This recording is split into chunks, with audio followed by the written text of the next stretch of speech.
அணுவுக்கு பக்கத்துல கிருஷ்ணன் உட்கார்ந்துகிட்டு இருக்காரு. அப்ப அபி அணுவுக்கு போன் பண்றாங்க. அணு லவுட் ஸ்பீக்கர் போட்டு பேசுறாங்க. அபி சொல்றாங்க, யாரோ 4 பேரு என்ன கடத்தி வச்சிருக்காங்க அணு, சீக்கிரம் வா அணு. அணு கூட கிருஷ்ணாவும் வந்து அந்த அடியாளுகள் எல்லாம் சண்டை போட்டு அபிய காப்பாத்துறாங்க. கிருஷ்ணா கேக்குறாரு, அபி உங்களுக்கு எதுவும் ஆகலையே அப்படின்னு கைய பிடிச்சுக்கிட்டே கேக்குறாரு. நீங்க அழாம இருங்க அபி.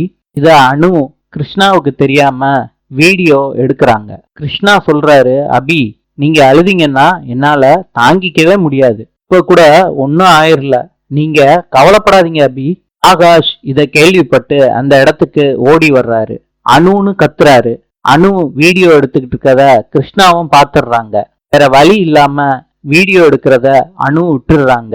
கிருஷ்ணா நினைக்கிறாரு மனசுக்குள்ள, நந்தி மாதிரி இந்த ஆகாஷ் வந்துட்டானே. அபி அணு கிட்ட சொல்றாங்க, ஆகாஷ் மாத்திரம் வரலாட்டி கிருஷ்ணா கிட்ட எல்லா உண்மையும் வர வச்சிருக்கலாம் அப்படின்னு சொல்றாங்க அணு கிட்ட. வீடியோ எடுத்த முடியும் அபி ஆகாஷ் கிட்ட காட்டுறாங்க. அந்த வீடியோவை ஆகாஷ் பாக்குறாங்க. பார்த்துட்டு அபிய பார்த்து சொல்றாங்க ஆகாஷ், அண்ணி உங்களை அந்த கிருஷ்ணா காதலிச்சுட்டு அஞ்சலி அக்காவுக்கு துரோகம் பண்ண நினைச்சிருக்கானா? அபி சொல்றாங்க, ஆமா குட்டி பாஸ். இத கேட்ட உடனே ஆகாஷ் திகச்சு போய் நிக்கிறாரு.